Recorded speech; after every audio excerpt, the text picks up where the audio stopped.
जय हिंद दोस्तों, नमस्कार। डेली रीड बुक में आप सभी का स्वागत है। वीडियो स्टार्ट करने से पहले हम आपसे क्षमा चाहते हैं क्योंकि आज वीडियो आने में बहुत लेट हो गया। घर के काम की वजह से आज थोड़ा लेट हो गया। कल से कोशिश रहेगा कि समय पर ही आए। तो चलिए वीडियो को स्टार्ट करते हैं। और आज का जो पेपर होगा वो 25 जनवरी 2021 का पेपर है और यह फर्स्ट शिफ्ट का पेपर है और यह एनटीपीसी सीबीटी 1 का पेपर है। हम लोग इससे पहले 55 पेपर का अध्ययन कर चुके हैं। आज जो पेपर होगा वो 56वां पेपर होगा। अगर आप भी इस वीडियो पर नए हैं, इस चैनल पर नए हैं, तो वीडियो के डिस्क्रिप्शन में ही टेलीग्राम लिंक दिया हुआ है, वहाँ से आप PDF पहले डाउनलोड कर लीजिए। उसके बाद वीडियो के डिस्क्रिप्शन में ही प्ले लिस्ट लिंक दिया हुआ है, वहाँ से आप एक एक करके सभी वीडियो को देख लीजिए ताकि आगे आने वाले एग्ज़ाम में आपको कुछ फ़ायदा मिल सके। तो चलिए स्टार्ट करते हैं और इस वीडियो में हम लोग जनरल अवेयरनेस के प्रश्नों को देखते हैं। पहला प्रश्न है, निम्नलिखित में से कौन 2011 में 969 railway engineer regiment of territorial army में शामिल हुई थी? वह भारतीय सेना की पहली महिला जवान थी। तो इसका आंसर होगा सापेर शांति तिग्गा। अगला प्रश्न है, कामत, नामचा बरवा, गुरला, मंधाता निम्न में से किसके नाम हैं? तो इसका आंसर होगा हिमालय की पर्वतीय चोटियों। अगला प्रश्न है, कैलाश सत्यार्थी डैश के संस्थापक हैं? तो इसका आंसर होगा बचपन बचाओ आंदोलन। अगला प्रश्न है, किसी अन्य कमरे में बात कर रहे लोगों की बात हमें ध्वनि तरंगों के डैश के कारण सुनाई देती है? तो इसका आंसर होगा विवर्तन। अगला प्रश्न है, निम्नलिखित में से क्या संयुक्त राष्ट्र का एक अंग नहीं है? तो इसका आंसर होगा राज्य परिषद। अगला प्रश्न है, मौलाना अबुल कलाम आज़ाद ट्रॉफी की शुरुआत डैश में की गई थी और यह सभी भारतीय विश्वविद्यालयों में खेलों में सर्वश्रेष्ठ प्रदर्शन करने वाले विश्वविद्यालय को प्रदान की जाती है? तो इसका आंसर होगा 1956-57 में।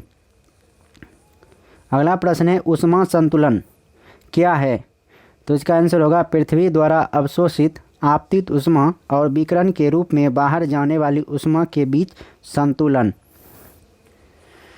अगला प्रश्न है, पेशी तंत्र का कौन सा भाग हड्डी को हड्डी से जोड़ता है? तो इसका आंसर होगा अस्थि बंध यानी लिगामेंट। निम्नलिखित में से क्या सार्वजनिक क्षेत्र की एक इकाई नहीं है? तो इसका आंसर होगा ICICI बैंक। अगला प्रश्न है, 31 अक्टूबर 2020 तक प्राप्त जानकारी के अनुसार अंतर्राष्ट्रीय मुद्रा कोष यानी IMF में डैश सदस्य देश शामिल हैं? तो इसका आंसर होगा 190।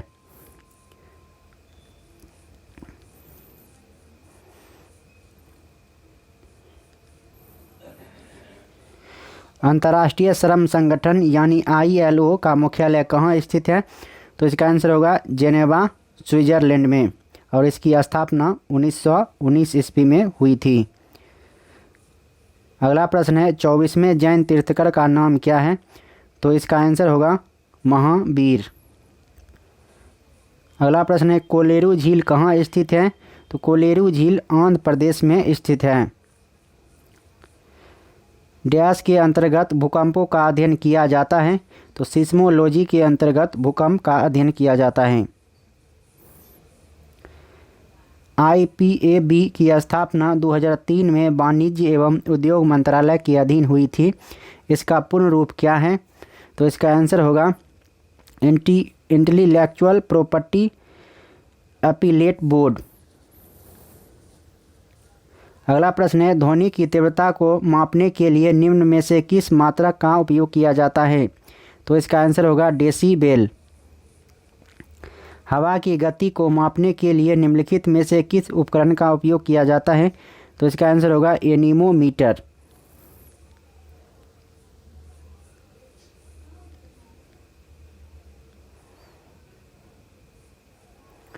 2019 में निम्नलिखित में से किसे भारत रत्न से सम्मानित किया गया था?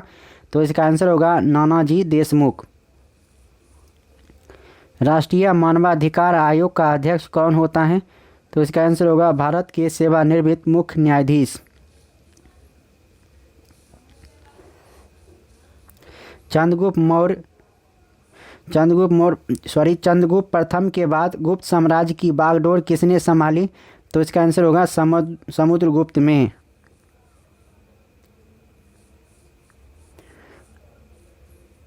अगला प्रश्न है,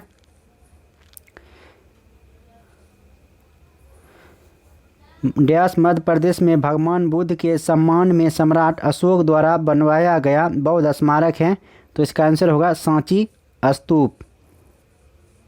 निम्न में से कौन सी एक वोलाटाइल मेमोरी है?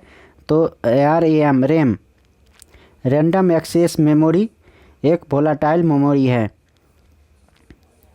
कठियावाड़ प्रायद्वीप डैश का भौगोलिक और सांस्कृतिक विस्तार है? तो इसका आंसर होगा राजस्थान।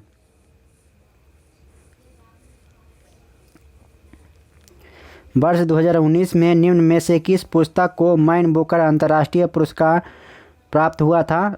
तो इसका आंसर होगा सेलेस्टियल बॉडीज, मैन बुकर पुरस्कार 2019।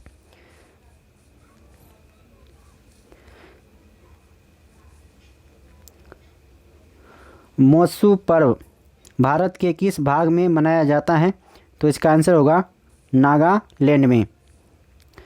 भारत के पहले बीम वेपन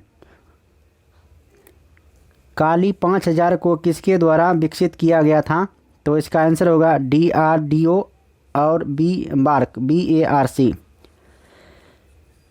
निम्नलिखित में से क्या ग्रामीण विकास का समर्थन नहीं करता है? तो इसका आंसर होगा शहरी ऋण।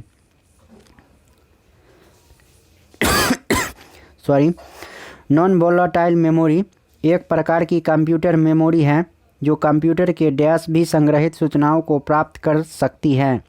तो इसका आंसर होगा चालू ना होने पर।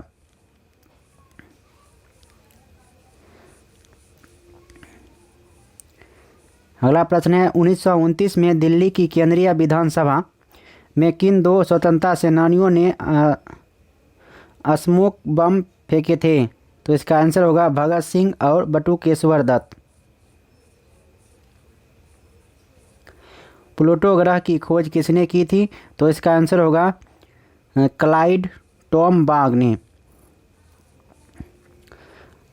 मां के गर्भ में बच्चा डैश के माध्यम से अपना पोषण प्राप्त करता है? तो इसका आंसर होगा विजांडासन।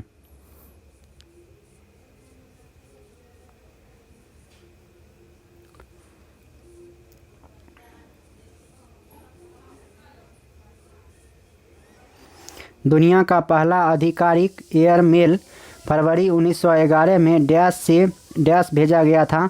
तो इसका आंसर होगा इलाहाबाद से नैनी। नीला तोता का रासायनिक नाम क्या है? तो इसका आंसर होगा कॉपर सल्फेट। इसका रासायनिक सूत्र होगा CuSO4 × 5H2O।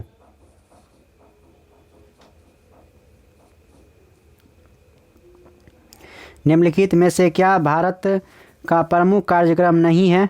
तो इसका आंसर होगा मरुस्थल विकास कार्यक्रम। कंप्यूटर शब्दावली में IDN का पूर्ण रूप क्या है? तो इसका आंसर होगा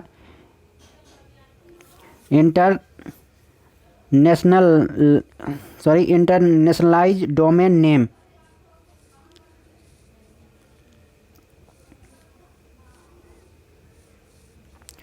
खिलाफत आंदोलन की शुरुआत देश में हुई थी? तो इसका आंसर होगा खिलाफत आंदोलन की शुरुआत तुर्की में हुई थी। और कब हुई थी? 1919 ईस्वी में। भारत का सबसे बड़ा नाभिकीय शक्ति केंद्र डैश में स्थित है? तो इसका आंसर होगा तारापुर, महाराष्ट्र में। NCSM सांस्कृतिक मंत्रालय के अधीन एक स्वायत्त संस्था है। इसका पूर्ण रूप क्या है? तो इसका आंसर होगा national council of science museums. Bharat के राष्ट्रपति के महाभियोग की प्रक्रिया भारतीय संविधान के डैश में उल्लिखित है? तो इसका आंसर होगा अनुच्छेद 61 में। नैनो साइंस एंड टेक्नोलॉजी यानी नैनो मिशन की शुरुआत डैश में की गई थी, तो इसका आंसर होगा 2007 में।